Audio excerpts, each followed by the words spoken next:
Howdy boys and girls, today I'm starting a new series reviewing the same games that the Angry Video Game Nerd reviewed in chronological order as long as I actually own the games. For those who don't know, AVGN is one of the earliest video game reviewers to star on YouTube, constantly trashing the crappy games from his childhood with hilarious rants and lowbrow humor. And while I generally agree with a lot of his reviews, there are definitely some that I think he got wrong. So let's cut out the bullshit and get into the first game, Castlevania 2, Simon's Quest. Simon's Quest is gameplay-wise much different than its predecessor, Castlevania 1.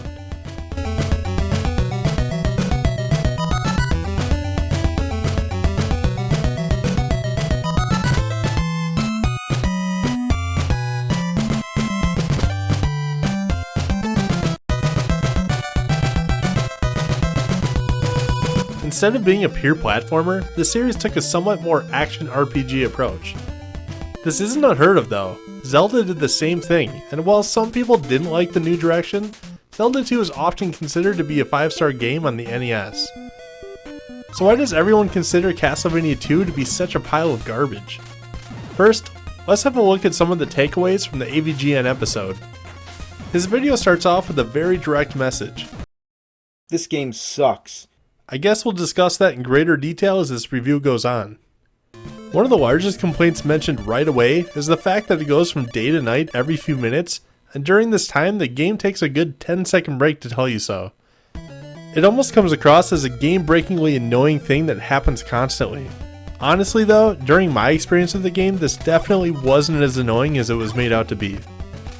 It only takes away 10 seconds of gameplay once every 5 minutes.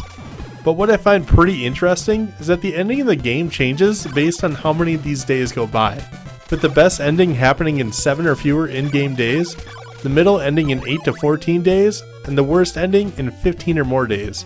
For an early NES game, having multiple endings was pretty rad. Some of the next complaints come with what I consider to be poor gameplay. Simon unfortunately can't swim.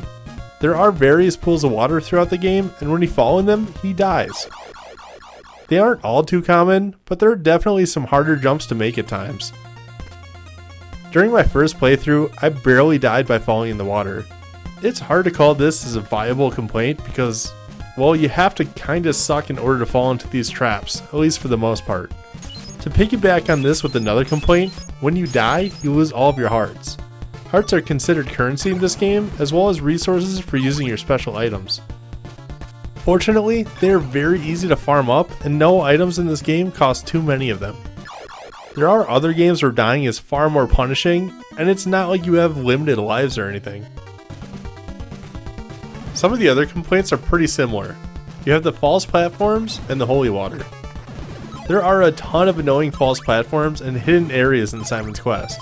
Holy water either shows you which platforms are false, or it can break through the platforms or false walls. Unfortunately, this can lead to having to throw holy water every few steps in some castles.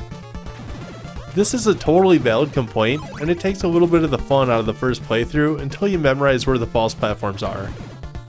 And the last few main complaints that I want to address are the lack of boss fights and the overall cryptic nature of this game. For the boss fights, yeah, there's really only a few, and they're all laughably easy. I have no idea why they're even in the game. You can just skip them if you want, but if you do decide to beat the boss, they drop some pretty cool items. And there's not really much else to say about that. As far as the cryptic nature, that's the sort of thing with a lot of NES games, and quite frankly, I didn't find Castlevania Simon's Quest all that hard to figure out. There are some points in the game where you are required to kneel with certain items selected for events to happen. If you pay very close attention, some of the townspeople give hints on what needs to be done. And yeah, they say it in some pretty cryptic ways. But again, without ever playing this game before, and with minimal guidance, I was able to figure out most things pretty easily.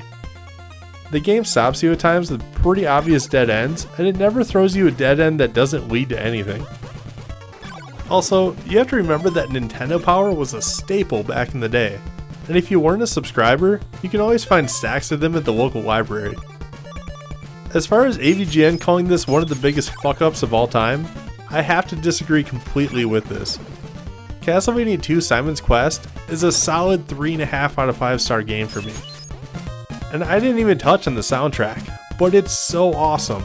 Like all-time great on the NES. I have to chalk this review up to AVGN just being really bad at video games. And if you'd like to hear more of my thoughts on Simon's Quest, check out part 1 of my Castlevania series review.